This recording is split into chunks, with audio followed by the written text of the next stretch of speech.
The live TV, सच सबसे आगे। दोस्तों मैं बात हफीज हूं। एक ओपिनियन पोल ने पूरी भाजपा की नींव उड़ा के रख दी है। एक ऐसा ओपिनियन पोल आया है जो ताजा फ्रेश सर्वेस के ऊपर आधारित है, जिसमें भाजपा के लिए कोई अच्छी खबर नहीं है। आप जानते हैं आने वाले 5 राज्यों के जो चुनाव हैं वो बहुत ही क्रूशियल हैं, क्योंकि आगे की देश की राजनीति की वो दिशा तय करेंगे। लोकसभा से पहले मान लीजिए एक लिटमस टेस्ट है भारतीय जनता पार्टी का। डीबी लाइव करके एक मीडिया हाउस है जिसने ताजा सर्वेस कराए हैं, फ्रेश सर्वेस हैं, और उसके बाद एक ओपिनियन पोल जारी किया है। जो ओपिनियन पोल बहुत अच्छी खबर नहीं आया है भारतीय जनता पार्टी के लिए, क्योंकि इसमें जो 5 राज्यों के चुनाव को लेकर उन्होंने बात अपनी रखी है तथ्यों के साथ अपने सर्वेस के ऊपर, वो बहुत ही अच्छे रुझान नहीं है भाजपा के लिए। मैं आपको बताऊंगा उत्तराखंड, गोवा, मणिपुर, पंजाब और उत्तर प्रदेश के जो चुनाव हैं जिनको लेकर भाजपा पहले से ही बहुत ज्यादा चिंतित है। महंगाई बढ़ती हुई इतनी ज्यादा है कि लोग परेशान हैं, पेट्रोल डीजल की कीमतें कंट्रोल में नहीं है, फिर सांप्रदायिक हिंसा हर जगह पे जो हो रही है, लोग कहीं ना कहीं दोषी भाजपा को मान रहे हैं वहां के।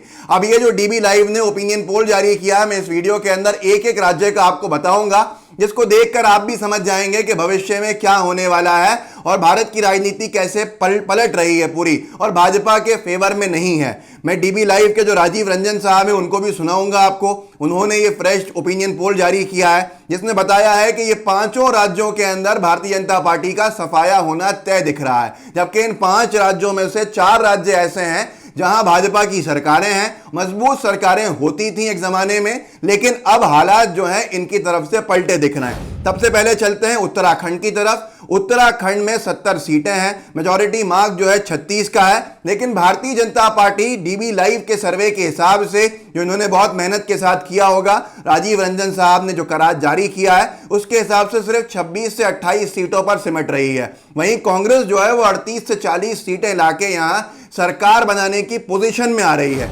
अब ये सबसे बड़ा मामला यहाँ है कि बहुत सारे आरोप हैं जो सरकार है वहां पर, वो मुख्यमंत्री बदल चुके हैं, तीसरे मुख्यमंत्री हैं 3-4 महीने के दौरान के अंदर, और उनको लेकर पूरे के पूरे जो नए मुख्यमंत्री बने हैं उनके बाद से बीजेपी छोड़ने का सिलसिला भी शुरू हो गया है। वहां पर बड़े कद्दावर नेता ने बीजेपी अपने बेटे के साथ, जो भी विधायक भी हैं जो साथ में उनके साथ में छोड़ दी है, और साथ ही साथ अब दूसरे नेताओं की भी खबर है। पहले राजीव रंजन साहब को एक बार सुन लीजिए जो उत्तराखंड के बारे में उन्होंने कहा है, आपको समझ में आएगा। इसके बाद गोवा, मणिपुर, पंजाब और उत्तर प्रदेश के बारे में बताऊंगा मैं आपको। उत्तराखंड की 70 सीटों में से कांग्रेस के खाते में 38 से 40 सीटें आती हुई दिखाई दे रही हैं, और इस प्रकार बीजेपी की सरकार उत्तराखंड से अगले विधानसभा चुनाव में जाती हुई दिखाई दे रही है, अगर आज की तारीख में वहां उत्तराखंड में चुनाव हो जाए। राजीव रंजन साहब को आपने उत्तराखंड के बारे में सुना, अब गोवा के बारे में भी 40 सीटें जहां हैं। पहले आप राजीव रंजन साहब को सुनिए, फिर मैं आपको इसके बारे में जानकारी अपनी तरफ से देता हूं, सुनिए। और यही स्थिति गोवा में कमोबेश है, जहां बीजेपी की आज की तारीख में सरकार है। पिछली दफा 2017 में बीजेपी की कम सीटें थीं, लेकिन उसके बाद भी बीजेपी की सरकार वहां बनी, और आज बीजेपी गोवा में काफी मजबूती के साथ में वहां विधानसभा में है। लेकिन अब अगर आज की तारीख में वहां चुनाव हो जाए तो वहां कांग्रेस की सरकार आती हुई दिखाई दे रही है। तो आपने सुना उनको कि कैसे मजबूती के साथ सरकार में रही बीजेपी। वहां पर जो तोड़ फोड़ की राजनीति हुई, कांग्रेस सिंगल लार्जेस्ट पार्टी बन के आई थी, लेकिन इस बार हालात इतने खराब हैं कि बीजेपी 13 से 15 सीटों पर सिमट रही है, मेजॉरिटी मार्क्स से काफी पीछे जाएगी। ये ओपिनियन पोल कह रहा है, आने वाला वक्त बताएगा और क्लियर कर देगा इस चीज को। लेकिन वहां पर माइनिंग का इशू है, सैंड माइनिंग का इशू है, बहुत सारे बेरोजगारी के मसले उठे हुए हैं, लोकल इश्यूज बहुत भारी हैं वहां पर, और कांग्रेस पार्टी यहां 20 से 22 सीटें मतलब मेजॉरिटी मार्क को छूती हुई दिख रही है। तो इसके बाद आपको खुद समझ में आ जाएगा कि एक तरफ उत्तराखंड में सरकार गिरती दिख रही है, दूसरी तरफ गोवा में बीजेपी की सरकार जाती हुई दिख रही है। अब तीसरा आते हैं मणिपुर पे।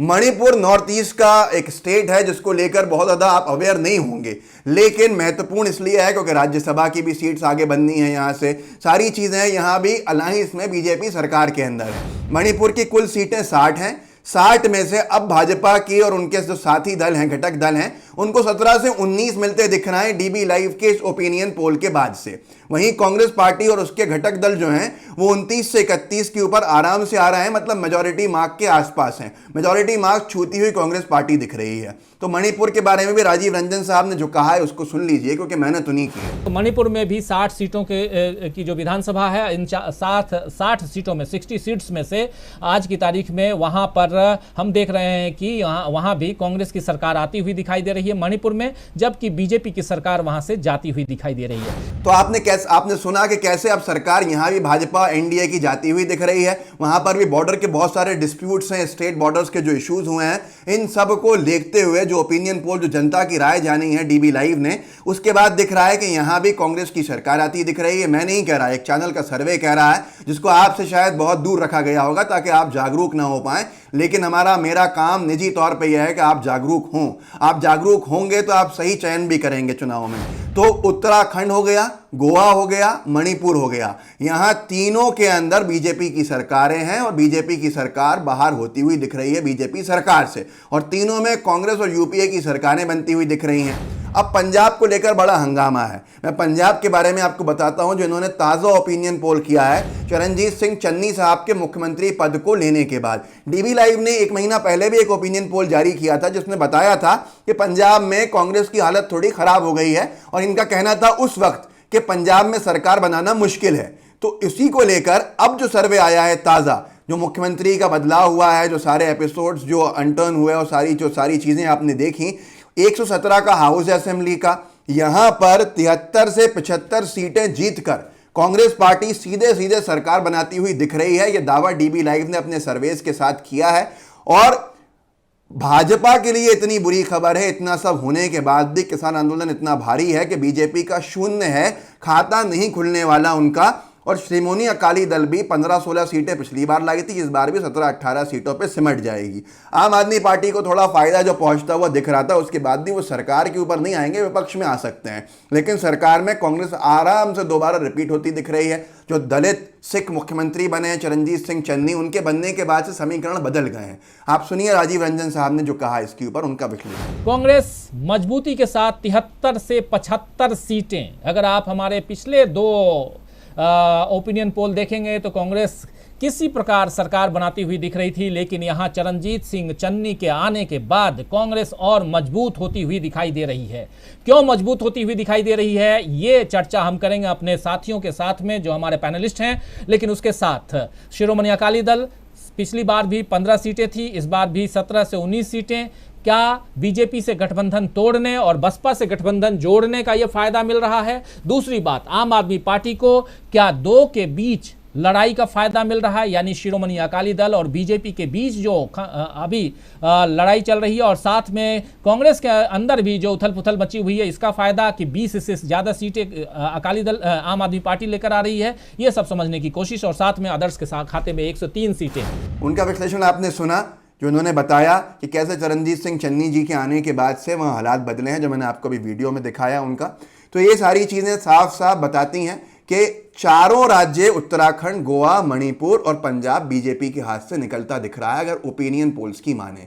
ओपिनियन पोल्स इनके सर्वेस के आधार पर हैं, जो साफ दिखा रहे हैं। और कैसे नहीं होंगे, जनता महंगाई से परेशान है, जनता पेट्रोल डीजल की कीमतें जो आसमान छू रही हैं, जिसको बीजेपी की मोदी सरकार कम कर सकती है लेकिन नहीं कर रही, जनता अपने जेब पे डाका डलते देख रही है, तो वो भी उसका पूरा गुस्सा जो है अब सीधा सीधा इलेक्शन में निकलता हुआ दिख रहा है। इसके अलावा मैं आपको उत्तर प्रदेश लेके चलता हूं, आप लोग भी इंतजार कर रहे होंगे उत्तर प्रदेश का क्या होगा। उत्तर प्रदेश में बहुत से लोग आपको मिलेंगे, गोदी, बीजेपी के समर्थक, अनभक्त, कह रहे होंगे योगी जी रिपीट कर रहे हैं। एक तो योगी जी का चेहरा, मजबूरी के अंदर भाजपा को उसी पे चुनाव लड़ना पड़ रहा है, क्योंकि योगी जी फिर डराते धमकाते हैं, जो भी करते हैं भाई, जो पॉलिटिकल थ्रेट्स होते हैं उसको लेकर बदल तो पाए नहीं है योगी जी को। अब योगी जी के नेतृत्व में बीजेपी जो है वो 304-305 कितनी सीटों के ऊपर थी, उससे सीधे सीधे गिर के वो 150 सीटों के आसपास आ रही है।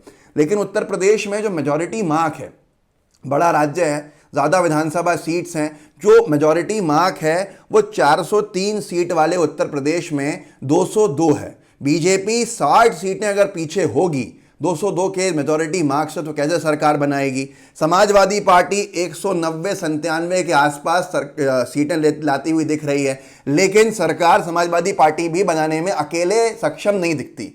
कांग्रेस पार्टी जो अभी लखीमपुर खीरी के मामले में प्रियंका गांधी जी ने वहां पर मूवमेंट्स किए, न्याय दिलाने के लिए जो संघर्ष किया, उसके बाद से जनता के अंदर उनको लेकर एक लोकप्रियता उनकी बढ़ी है।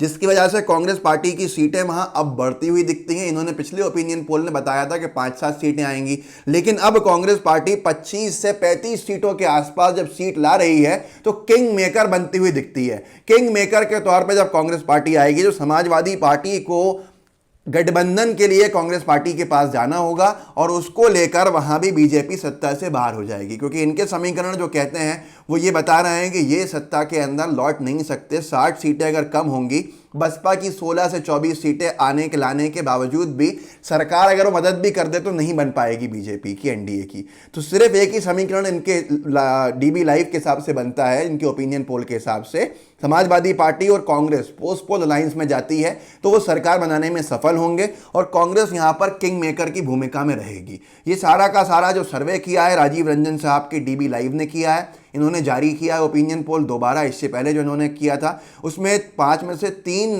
राज्यों में कांग्रेस की सरकार बन रही थी, लेकिन अब 5 में से 5 राज्यों में कांग्रेस की सरकार बन रही है। 4 राज्यों में सीधे और 5वें राज्य उत्तर प्रदेश में किंग मेकर की हैसियत से कांग्रेस जो उठ के आ रही है, उससे उसको एक अलग ऊर्जा मिलेगी और वहां पर सरकार के अंदर हिस्सेदारी मिलेगी। लेकिन हैरान कर देने वाली बात यह है कि क्या इंप्रेशन जनता के ऊपर आ चुका है कि 5 राज्यों के ओपिनियन पोल में डीबी लाइव ने बताया है कि कोई भी राज्य में सरकार नहीं बच पा रही है। यह महत्वपूर्ण इसलिए भी है क्योंकि 5 में से 4 राज्यों में बीजेपी की सरकार है और अब एक भी राज्य में नहीं बचना तो कितना बड़ा डेंट पड़ सकता है, पड़ेगा आने वाले वक्त में। ये तो आप देखेंगे, हम भी देखेंगे कि होगा क्या। राजनीति में समीकरण बदलते रहते हैं और अपडेट जो होते हैं वो दूसरे समीकरण आ जाते हैं। लेकिन अभी ये राजीव रंजन साहब ने भी कहा कि आज की तारीख में अगर चुनाव होता है तो इन 5 राज्यों से बीजेपी का जाना तय है। और कैसे नहीं जाएगी, मैं फिर कहूँगा, महिलाओं पर अत्याचार उत्तर प्रदेश में कितना हो चुका है ये आपने देखा। वहीं गोवा के अंदर लोकल इश्यूज़ बहुत भारी हैं, सैंड माइनिंग का इशू है, बेरोजगारी का इशू है।